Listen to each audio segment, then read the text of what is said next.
નમસ્કાર, આપ જોઈ રહ્યા છો ગુજરાત 18 લાઈવ. હવે જોઈએ અગત્યના સમાચાર. કેશોદ પોલીસનો લખદરબાર સફળ, વ્યાજખોરી સામે આગળ આવવા નાગરિકોને અપીલ.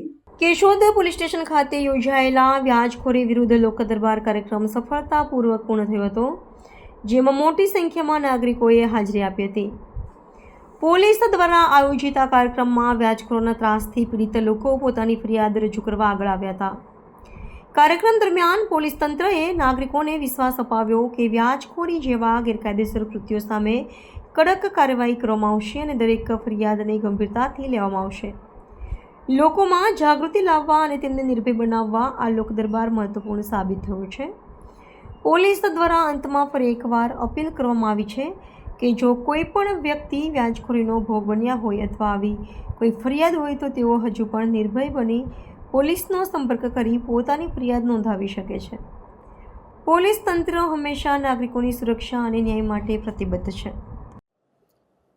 આજરોજ કેશોદ પોલીસ સ્ટેશન ખાતે હાલમાં જે સરકારશ્રીની એક ડ્રાઈવ ચાલે છે કે જેમાં વ્યાજ વટાવવાના ગુનાઓ બનતા હોય છે અને જે નાના માણસો છે ખાસ કરીને કે જો પોતાની પાસે વધારે પડતા આધાર પુરાવા કે બેંક ગેરંટર નથી હોતા અને જો જે ખાનગી વ્યક્તિઓ પાસેથી લોન લેવા માટે મોટા ઊંચા વ્યાજે લોન લે છે અને એનો ભોગ બને છે અને જે આવા ગેરકાયદેસર કામ ધંધો કરવાવાળા એમનું આર્થિક શોષણ કરે છે, જેનાથી દૂર રહે અને બચે એના માટે થઈને એક કેશોદ પોલીસ સ્ટેશન ખાતે લોક દરબારનું આયોજન કરવામાં આવ્યું હતું, જેમાં જે નાના નાના ધંધા કરતા હોય લારી ગલ્લા ફેરિયાવાળા ફોકસ છે એઓને આપણે અહીંયાના એક લોક દરબાર યોજવામાં આવ્યું, જેમાં HDFC બેંક અને એક્સિસ બેંકના અધિકારી કર્મચારીઓ આવેલા હતા અને તેઓને સરકારશ્રીની જુદી જુદી યોજનાઓ હેઠળ કેટલી લોન મળે છે તેવી રીતે વાકેફ કરવામાં આવ્યા છે.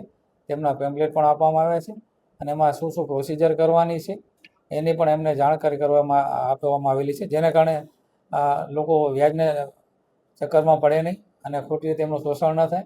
અને સરકારશ્રી જે એમને લોન આપે છે ઓછા વ્યાજે અને એમાં અમુક જે 20,000થી લોન આપવામાં આવે છે મિનિમમ, કે જેમાં 50,000 સુધીની લોન છે એમાં કોઈ ગેરંટરની જરૂર નથી એવી લોનથી એમને વાકેફ કરવામાં આવ્યા છે અને એ લોકોના એને લગતા પેમ્પલેટ પણ આપવામાં આવ્યા છે, જેને કારણે લોકો વ્યાજ વટાવવાના ચક્કરમાં પડે નહીં અને એ લોકોનું આર્થિક શોષણ ન થાય.